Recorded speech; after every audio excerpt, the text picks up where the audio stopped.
À l'aube, un pays que des années de pénurie ont habitué aux coupures voit soudain des convois de machines lourdes glisser sur ces routes encore à moitié plongées dans l'obscurité. Deux chiffres se heurtent silencieusement, des millions d'heures perdues sans électricité, et désormais des dizaines de remorques escortées qui avancent sans un mot d'explication. Que signifie vraiment ce contraste brutal pour ceux qui, sous l'ombre d'Ibrahim Traoré, scrutent chaque mouvement en espérant un début de renversement énergétique durable? Dans le grondement étouffé des moteurs, une promesse ténue semble se frayer un passage. Si ces convois lourds ne sont pas de simples opérations logistiques, alors ils pourraient annoncer un changement énergétique que personne n'osait encore envisager. La promesse centrale est claire. Comprendre comment un pays longtemps prisonnier des coupures peut, en quelques mouvements soigneusement orchestrés, rouvrir la possibilité d'une stabilité durable, un bénéfice décisif qui redéfinirait le quotidien de millions de personnes. Mais derrière cette perspective s'étend un champ de risque précis, un réseau fragile, des infrastructures saturées, des services publics épuisés par des années d'improvisation permanente. Dans ce contexte, chaque convoi prend la valeur d'un signal, parfois ténu, parfois déroutant, mais impossible à ignorer.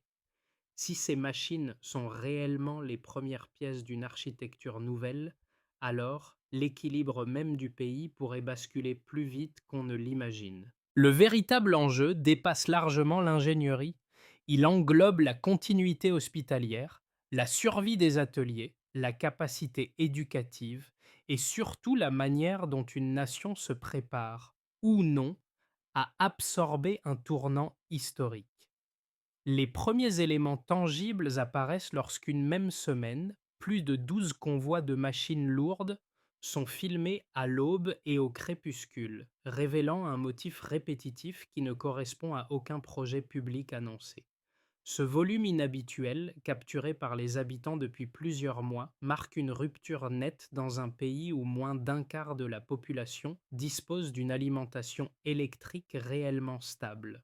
Ce double constat, un afflux discret d'équipements lourds et une pénurie chronique qui façonne la vie quotidienne, devient le point de départ d'une lecture nouvelle. Dans un paysage dominé par des coupures incessantes, chaque apparition de remorques escortées agit comme un signal qui traverse les routines établies. Les ateliers s'arrêtent dès que les générateurs faiblissent, les hôpitaux jonglent entre alimentation de secours et zones plongées dans le noir, les écoles rurales dépendent d'un soleil trop capricieux pour prétendre à une continuité pédagogique.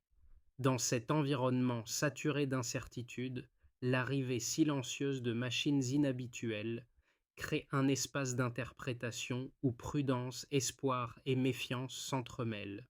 Ce qui frappe autant que la présence du matériel, c'est la manière dont tout s'est déroulé.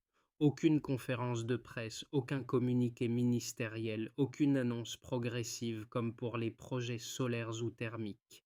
Les convois apparaissent, sont escortés, puis disparaissent derrière des périmètres scellés.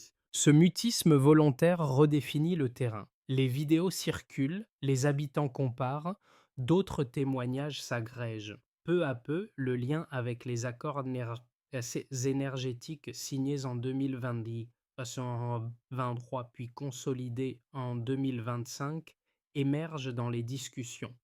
C'est dans ce glissement que la figure d'Ibrahim Traoré devient une clé de lecture implicite.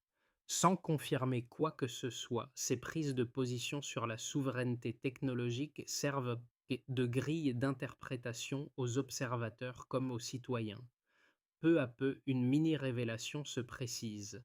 Un mouvement longtemps imperceptible s'organise et les indices dispersés commencent à former un schéma cohérent. Pour comprendre comment ce frémissement discret s'est transmis au terrain, il faut suivre ceux qui vivent littéralement sous la contrainte du réseau vacillant.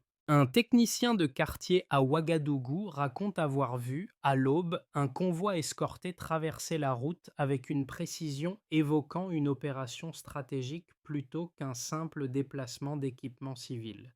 Le bruit sourd des remorques, la fermeture temporaire de la voie, la synchronisation minutieuse des véhicules, chaque détail lui a donné l'impression d'assister au début d'un processus plus large que les réparations habituelles. Pour lui, ce n'était pas un incident isolé, mais un premier signe, une note dissonante dans une routine énergétique trop longtemps figée. À la périphérie, une commerçante habituée aux coupures brutales observe une ligne de conteneurs silencieux avancer au crépuscule, scellés, sans logo identifiable. L'épisode, capturé furtivement sur son téléphone, n'a pas seulement éveillé sa curiosité, il a ouvert une brèche dans son horizon d'attente. Dans un pays où la lumière peut disparaître plusieurs heures par jour, voir des machines protégées comme des actifs stratégiques donne soudain l'impression qu'un changement pourrait devenir possible.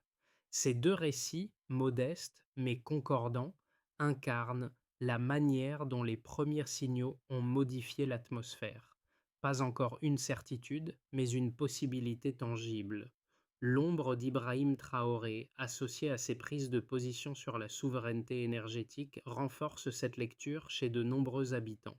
Ils ne prétendent pas comprendre le détail des opérations, mais ils sentent que quelque chose dévie de l'immobilité qui dominait jusque-là. Ainsi se forme le SOWAT précoce. Les citoyens lisent dans ces mouvements l'émergence d'un futur qui semblait longtemps verrouillé. L'activation commence dans un silence presque total. Les premiers convois apparaissent sporadiquement, à l'aube ou au crépuscule, roulant lentement sur des routes partiellement désertes. Ils ne ressemblent en rien aux camions utilisés pour les réparations classiques du réseau, trop massifs, trop escortés, trop réguliers dans leur cadence. Les habitants filment, partagent, comparent. Quelques séquences isolées deviennent, en quelques jours, un flux d'images convergentes. L'amorce est là, un mouvement discret mais déterminé qui troue le paysage énergétique figé du Burkina Faso. Puis vient la montée en intensité. Les convois se répètent, plus nombreux, mieux coordonnés. Ils surgissent à des heures inhabituelles, parfois en pleine nuit, comme si chaque mètre de trajet devait être protégé. Des périmètres apparaissent autour de certains sites.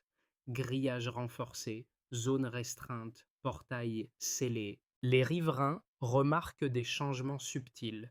Une route barrée, quelques minutes, des agents silencieux, des conteneurs sans marquage. Rien n'est expliqué, rien n'est démenti non plus. Cette absence d'explication devient elle-même une donnée. Le pays assiste à quelque chose qui ne suit pas la procédure habituelle. Au fur et à mesure que les images circulent, la spéculation enfle. Certains évoquent une nouvelle filière solaire ou thermique, d'autres un simple réapprovisionnement logistique. Mais ces hypothèses s'effritent rapidement devant la répétition méthodique des convois. Un projet ordinaire n'exige pas une telle cohorte d'escorte, mais ni des zones scellées, ni un silence officiel aussi rigoureux. Un sentiment diffus gagne les observateurs. Si tout cela était anodin, cela aurait été annoncé. La montée se poursuit. Des vidéos montrent des remorques particulièrement lourdes, impossibles à identifier, avançant avec une lenteur calculée. Le point culminant apparaît lorsque plusieurs habitants, indépendamment les uns des autres, confrontent leurs observations et découvrent un motif régulier. Plus d'une douzaine de convois en une seule semaine, suivis de passages tout aussi fréquents le mois suivant. Cette accumulation, impossible à attribuer au hasard, déclenche une onde de choc dans les discussions locales. Le paysage conceptuel bascule. D'hypothèses disparates, on passe à l'idée d'un projet cohérent en phase préparatoire. Les conversations se structurent. Les liens avec les accords énergétiques signés en 2023 puis consolidés en 2025 reviennent dans toutes les analyses citoyennes. Au même moment, des observateurs régionaux s'intéressent au phénomène.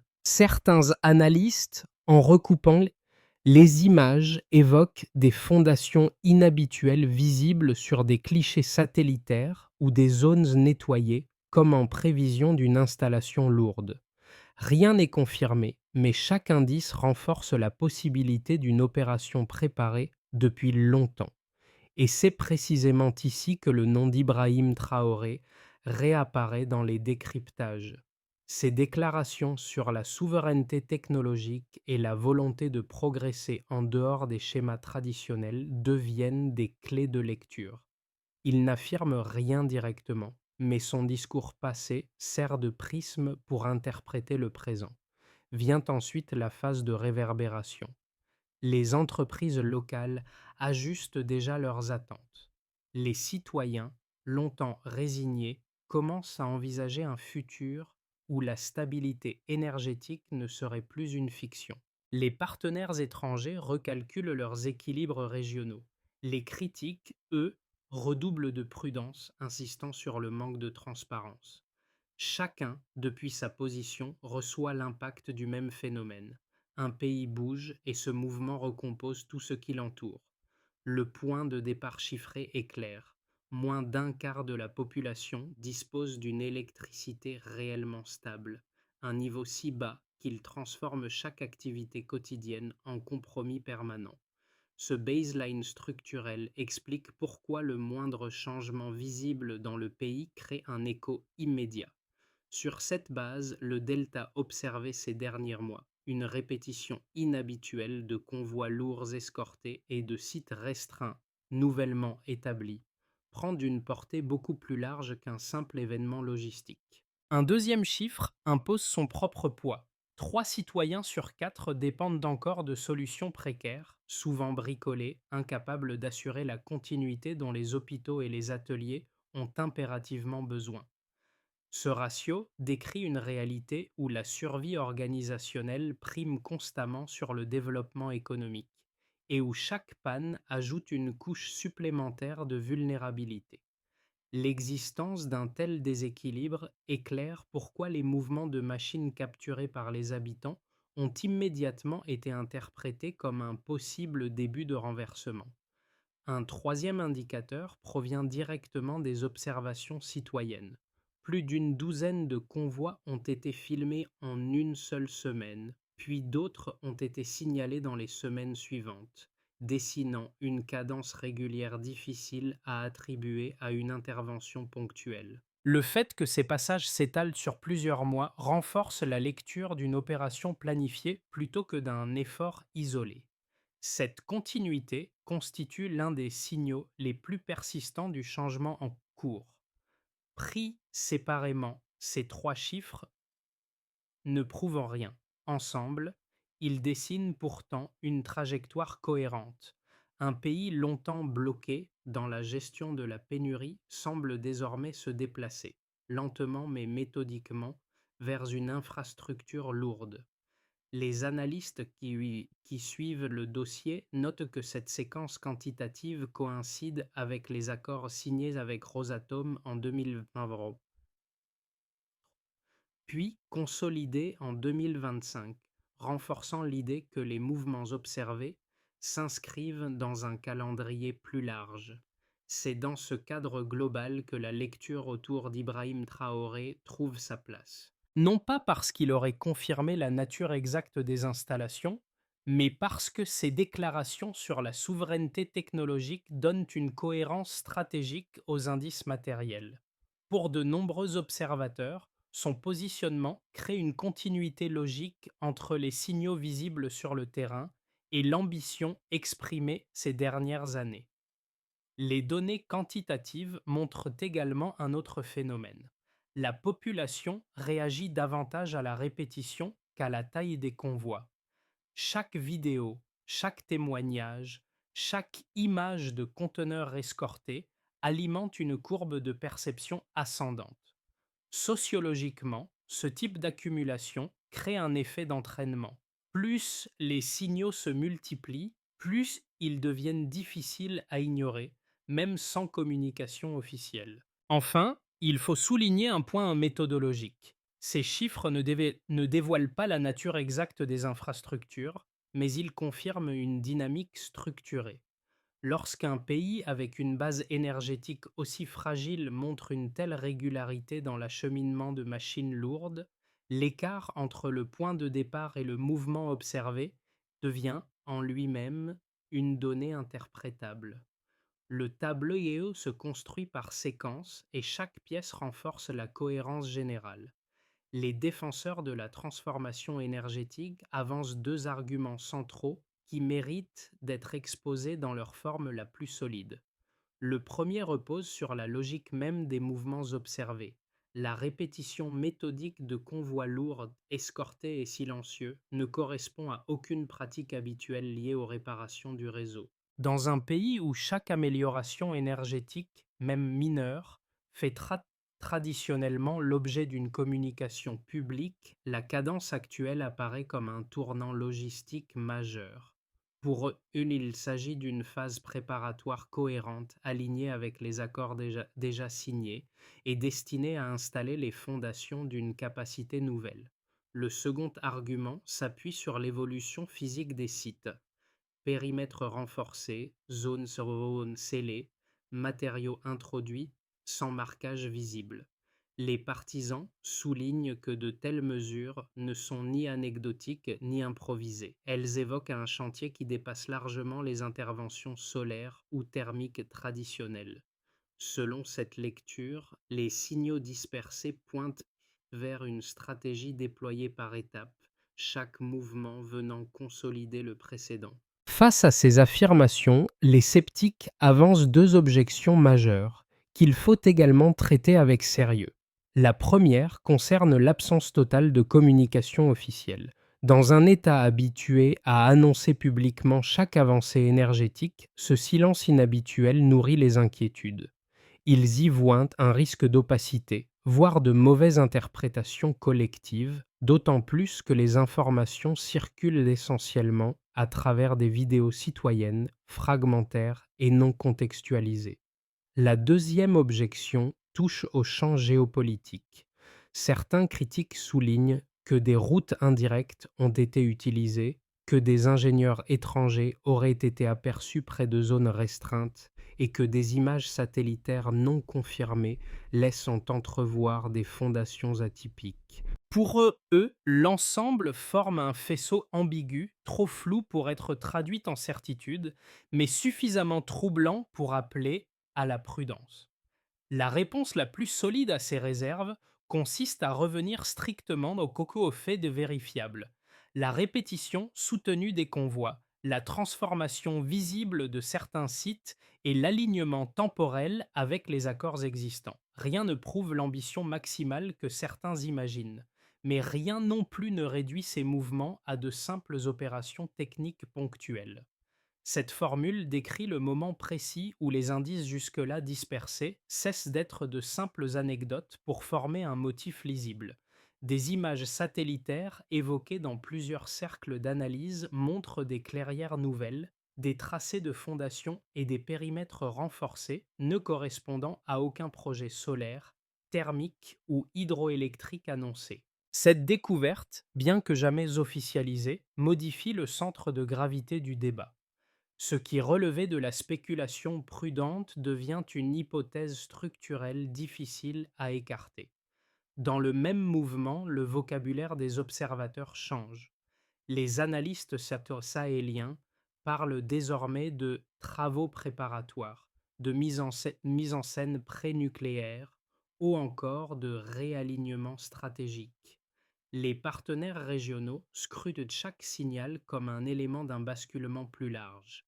C'est ici qu'intervient le rôle implicite d'Ibrahim Traoré. Sans confirmer quoi que ce soit, ces déclarations passées sur la souveraineté technologique fournissent un cadre d'interprétation qui relie ces indices aux ambitions évoquées dans les accords précédents. À ce stade, un point charnière prend forme. Le pays ne semble plus réagir à la crise, mais avancer selon une logique qui lui appartient. Les mouvements observés n'ont pas seulement alimenté les débats. Ils ont déjà commencé à transformer les anticipations dans quatre sphères distinctes: les citoyens, les entreprises, l'administration publique et l'environnement régional. Chacune réagit différemment, mais toutes sont affectées par la même dynamique silencieuse. Du point de vue des citoyens et de la vie quotidienne. Pour les habitants qui subissent les coupures quotidiennes, voir des convois protégés et des sites se renforcer modifie immédiatement la perception du possible. Ceux qui ont grandi dans l'obscurité quasi routinière, nuits sans lumière, études interrompues, ateliers improvisés, interprètent ces mouvements comme une lueur prudente d'espoir. Les vidéos partagées en ligne créent un espace où vigilance, excitation et méfiance coexistent. Même sans confirmation officielle, l'idée d'un réseau plus stable commence à se frayer un chemin. Le discours sur la souveraineté énergétique porté par Ibrahim Traoré agit comme un fil conducteur implicite dans cette lecture nouvelle. Du côté des entreprises et de l'économie locale. Pour les commerces et ateliers, chaque coupure représente une perte sèche. Produits abîmés, machines figées, clients qui repartent faute d'éclairage. L'apparition de convois lourds escortés réinterprète soudain la perspective économique. Et si une réduction des coupures devenait enfin imaginable? Une alimentation plus continue signifierait davantage d'horaires d'ouverture, moins de pertes opérationnelles, une meilleure planification et l'émergence de micro-investissements jusqu'ici impossibles. Les entrepreneurs, habitués à composer avec un réseau imprévisible, recalculent déjà leurs horizons. Dans les institutions, les hôpitaux et les services publics. Dans les hôpitaux, chaque panne est une menace directe pour les soins critiques. Dans les écoles, elle interrompt les cours. Dans les administrations, elle paralyse les services essentiels. L'évolution visible des périmètres restreints et la fréquence accrue des convois créent une fenêtre d'attente institutionnelle. Les responsables commencent à envisager un mode de fonctionnement moins dépendant des générateurs. Même sans certitude, l'idée qu'un socle énergétique plus stable puisse émerger redonne aux planificateurs la possibilité d'imaginer des programmes continus, une rareté depuis des années.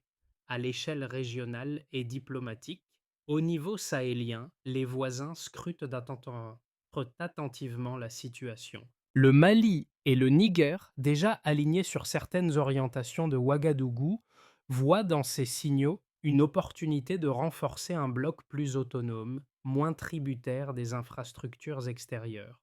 Le Ghana et la Côte d'Ivoire, eux, perçoivent un risque d'asymétrie énergétique. Qu'adviendrait-il si un pays enclavé devenait soudain un pôle disposant d'une capacité énergétique avancée? Dans les capitales occidentales, l'hypothèse d'un rééquilibrage stratégique est désormais examinée dans des briefings confidentiels, non comme une certitude mais comme une possibilité structurée. À travers ces quatre prismes, une constante apparaît. Même sans annonce formelle, les signaux visibles recomposent les attentes internes et les calculs externes. Un pays en mouvement oblige son environnement, proche comme lointain, à se repositionner. À ce stade, les trajectoires possibles se dessinent en trois scénarios distincts, chacun cohérent avec les signaux observés, mais dépendant de la manière dont le pays gérera la tension entre ambition énergétique, attentes citoyennes et pression extérieure. Aucun de ces chemins ne prédit l'avenir, il structure simplement les logiques déjà visibles. Dans un scénario de base, celui de la consolidation silencieuse, dans cette version, le rythme actuel des convois se maintient sans brusque accélération. Les zones restreintes continuent de s'étendre, les fondations progressent par étapes, et le gouvernement poursuit sa stratégie du silence discipliné. Rien n'est annoncé, mais rien ne ralentit. Les partenaires étrangers observent sans intervenir, se limitant à des analyses internes. Les citoyens interprètent chaque nouveau mouvement comme une confirmation implicite d'un projet de plus grande portée. Le pays avance, lentement mais sûrement, dans une phase de consolidation logistique. Dans un scénario optimiste, celui de la stabilisation accélérée, Si les signaux déjà visibles, convois répétés, périmètres renforcés, coordination des sites, s'accompagnent d'un renforcement parallèle du réseau, alors des améliorations tangibles pourraient émerger dans certaines SATA zones. Les hôpitaux réduiraient leur dépendance aux générateurs, les commerces prolongeraient leurs horaires et des quartiers entiers connaîtraient une diminution notable des coupures. Sur le plan régional, le Mali et le Niger soutiendraient publiquement cette trajectoire, y voyant la première pierre d'un Sahel plus autonome. L'atmosphère intérieure deviendrait plus confiante, portée par la possibilité d'une transition énergétique réelle et perceptible, dans un scénario pessimiste marqué par une montée des tensions. Si le silence gouvernemental persiste alors que la cadence des convois s'intensifie et que les inquiétudes internationales se renforcent, la pression diplomatique pourrait rapidement augmenter. Les partenaires occidentaux, déjà attentifs aux fondations inhabituelles mentionnées dans plusieurs analyses, pourraient durcir leur position. À l'intérieur, l'absence d'information nourrirait davantage les spéculations, accentuant à la fois l'espoir et l'inquiétude. Les critiques exploiteraient le vide narratif pour semer le doute, tandis que les partisans y verraient la preuve d'une discipline stratégique. Dans ce scénario, l'incertitude devient la force dominante qui façonne le débat public.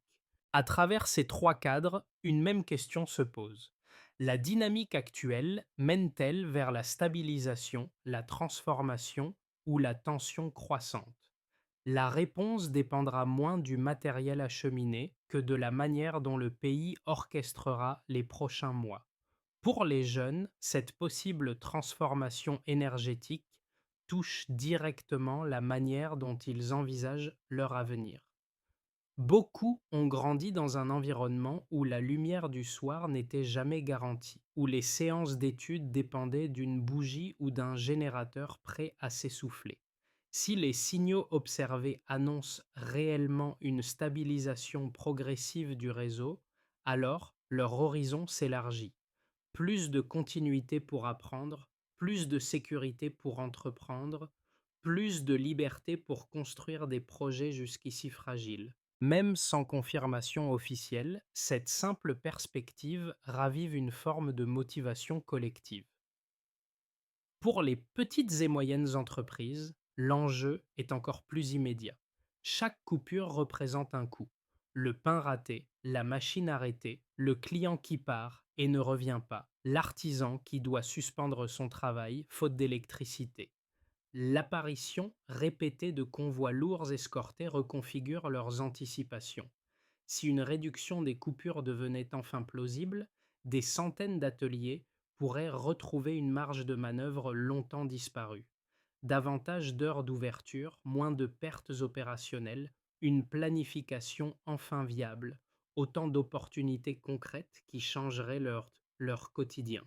Pour les services publics, la question se pose en termes de capacité structurelle. Les hôpitaux travaillent au seuil de la rupture chaque fois que le courant vacille. Les écoles voient leurs cours interrompus. Les administrations gèrent les urgences au détriment de la continuité. Si les mouvements observés mènent à un renforcement réel du réseau, ces institutions pourraient de nouveau planifier, anticiper et réorganiser leurs missions sur un socle moins précaire. À travers ces trois groupes, une constante apparaît. Lorsqu'un pays bouge, même discrètement, ceux qui vivent ses limites quotidiennes perçoivent immédiatement l'ampleur du possible. Pour qu'une transformation durable prenne forme, il faut articuler une suite d'étapes cohérentes, déjà suggérées par les mouvements visibles sur le terrain. La direction générale, souvent associée à la ligne de souveraineté affirmée par Ibrahim Traoré, n'a pas besoin d'être proclamée pour orienter l'ensemble. Elle se lie dans la logique des gestes observés, et c'est cette logique qu'il faut traduire en feuille de route opérationnelle. Premièrement, une stabilisation prioritaire du réseau existant est nécessaire. Les équipes techniques doivent renforcer les lignes les plus vulnérables, sécuriser les sous-stations exposées et réduire les zones de surcharge chronique. Ce travail commence immédiatement, dans la continuité des opérations silencieuses déjà amorcées. On en mesure l'effet par une diminution progressive des coupures dans des zones pilotes. Deuxièmement, il faut structurer et sécuriser les périmètres sensibles. Les sites où les convois ont été observés doivent être consolidés, accès contrôlé, périmètre stabilisé, logistique organisée. Cette étape assure un environnement fiable pour les installations lourdes futures. Sa réussite se lie dans la capacité des sites à fonctionner sans interruption visible. Troisièmement, une coordination bilatérale encadrée doit être mise en place. Les équipes burkinabées et les partenaires techniques mentionnés dans les accords précédents harmonisent leur calendrier. L'objectif n'est pas la vitesse, mais la cohérence. Éviter les décalages entre l'arrivée du matériel, la préparation locale et la capacité d'intégration au réseau. Quatrièmement, une préparation institutionnelle et sociale s'impose. Hôpitaux, écoles, municipalités et services publics doivent anticiper un contexte énergétique plus stable. Cela implique de revoir les protocoles de continuité, d'ajuster les horaires et de planifier la réduction progressive de la dépendance aux générateurs. Ainsi, la feuille de route ne repose pas sur une annonce spectaculaire, mais sur l'alignement méthodique de plusieurs couches d'action: technique, sécuritaire, institutionnelle et partenariale. Dans les récits de terrain, une image revient sans cesse, celle du technicien de quartier observant, à l'aube, un convoi escorté traversait la route avec une précision presque chorégraphiée. Cette scène, banale en apparence, est devenue un motif silencieux. Le rappel qu'un pays habitué à l'immobilité peut parfois changer de trajectoire par de minuscules fissures dans la routine. Chaque témoin, chaque commerçante filmant un conteneur scellé au crépuscule participe sans le savoir à une même intuition, celle que le futur ne se dévoile pas d'un bloc mais par éclats. Dans cette atmosphère chargée d'espoirs prudents et de doutes assumés, la figure d'Ibrahim Traoré agit comme un point de gravité symbolique. Ses positions sur la souveraineté technologique ne confirment rien, mais offrent un cadre dans lequel ces signes prennent sens. Le pays avance sans tambour, porté par ceux qui l'observent autant que par ceux qui le dirigent. Ce motif, celui de citoyens voyant un mouvement avant toute annonce, revient ici sous une forme plus profonde. Il dit la capacité d'une nation à pressentir son propre basculement. La lumière avance, doucement mais sûrement. À mesure que les signaux s'accumulent et que les gestes alors silencieux redessinent peu à peu la carte énergétique du Burkina Faso, une évidence s'impose. Cette histoire ne concerne pas uniquement des machines, des convois ou des périmètres scellés. Elle concerne la manière dont une société choisit de comprendre ce qui se transforme devant elle. Les habitants qui filment, les artisans qui s'adaptent, les institutions qui s'interrogent, tous participent à façonner le récit collectif, qu'ils le veuillent ou non. Dans un moment aussi délicat, l'échange ouvert devient une ressource essentielle. Partager des expériences, confronter des perceptions, poser des questions qui enrichissent la compréhension commune. Une transition énergétique n'est jamais seulement technique. Elle devient sociale lorsqu'un pays entier décide d'en discuter. Si vous souhaitez approfondir ce sujet, suivre les prochains signes ou contribuer à un espace d'analyse serein,